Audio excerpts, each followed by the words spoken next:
Hey guys, so it's gonna be a relatively short one today. I want to talk about Iran and why I'm not too concerned about it. So if you guys don't know, Israel attacked Iran, and supposedly they're only attacking nuclear sites. Now Iran has been a thorn in the side of the United States for quite a while, especially as the main sponsor for Yorkshire Terriers in the area now. And there are heavy opponents to Saudi Arabia. Now, I kind of explained the history of Saudi Arabia. The Hussein family, back in the day, took over half of the Saudi Arabian Peninsula, Jordan, and Iraq. And eventually the dynasties in both Saudi Arabia, which it wasn't called that at the time, it was named that after the Saudis later on. But the dynasty in the Arabian Peninsula and Afghanistan were overthrown, and only the dynasty in Jordan survived. And then the Saudis, who believe in a different type of Islam, formed in Saudi Arabia. And they became main rivals with Iran, who believes in a different form of Islam. Now, similar to Iraq, we have wanted to get, and when I say we, I'm talking about, a lot of powerful individuals in the United States government. God, this phone is messing with me today. So, after Desert Storm, Jesus, there's a pride flag on that bridge, like one of the new ones that are copyrighted. That's something to talk about at a different time.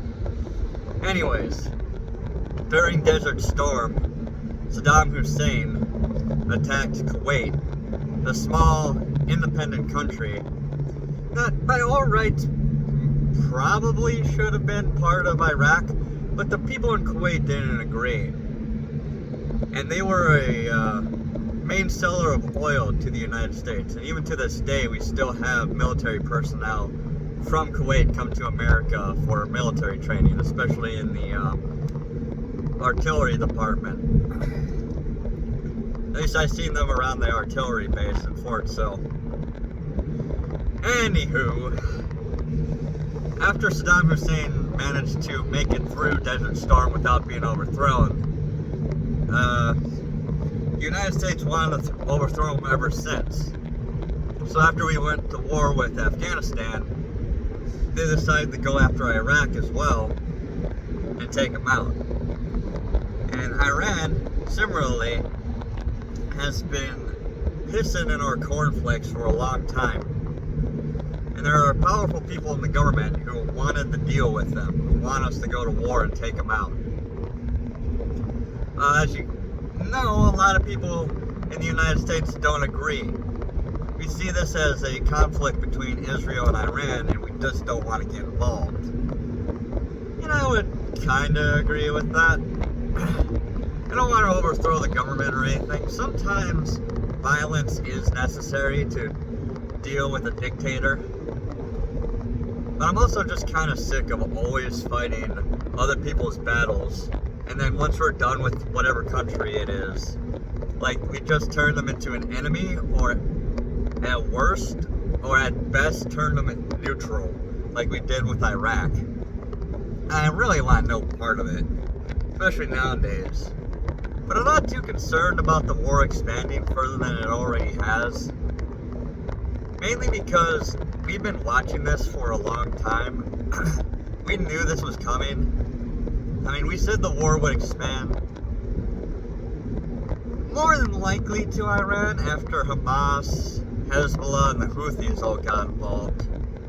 But they were all funded by Iran anyways. So Israel is striking out at a target we already know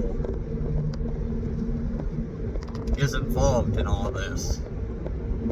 So it's more like a acknowledgement of their involvement instead of, just wagging our fingers at them. I mean, I'm talking about Israel in this case, not we. So I'm not too concerned about it because Iran's been trying to get nukes for a long time, but they're just not able to do it. Either they're too incompetent, or they've been sabotaged, or the deals we've made with them have ensured that they haven't been able to get it. But Trump is also a very good negotiator. He knows how to deal with these people. He's been negotiating business deals and trade deals and peace negotiations for a long time now. And he knows what's good for business. And nuclear war is not good for business. Now, if this was Biden in office, who, as it turns out, both had cancer and dementia going on, I would be a little bit concerned. But knowing how Trump is, and how no one wants him to get involved in any conflict, and I'm talking about how big of a game Trump talks. I mean, after all, he killed one of their generals and got away with it completely and utterly scot-free. That was, Soleimani? I don't know. It's been a while since I even thought about that dude. But he went down, and he was like one of the main people who were trading Yorkshire Terriers. And after that, Iran shot down a commercial plane thinking it was a military jet, humiliating themselves and causing an international incident, and then held a funeral for their general, in which they caused a stampede and killed several of their own people for basically nothing. So Iran has just been an absolute joke for a long time, especially since they also lost their leader to a helicopter crash like a year or two ago. They're the type of people, they're like North Korea. They pretend they have a lot of power, they pretend they can be like very vicious and violent, and that like the world will take them seriously. But they're only vicious and violent in the same kind of way that like a Wolverine is. Like a Wolverine versus like 20 dudes with like fully automatic rifles.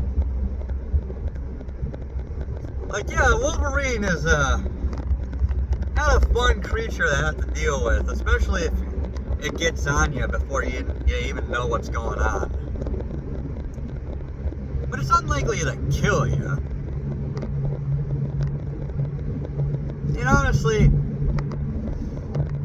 I don't want to say like nothing ever happens, or I don't want to pretend like I have a normalcy bias. I can see a lot of things happening. And I'm not even like the type of guy who's like, well, it will be what it will be, and there's nothing I can do about it. It's just, after decades of watching this kind of conflict go on, and understanding the military and geopolitical situation going on in the Middle East, I just know better now.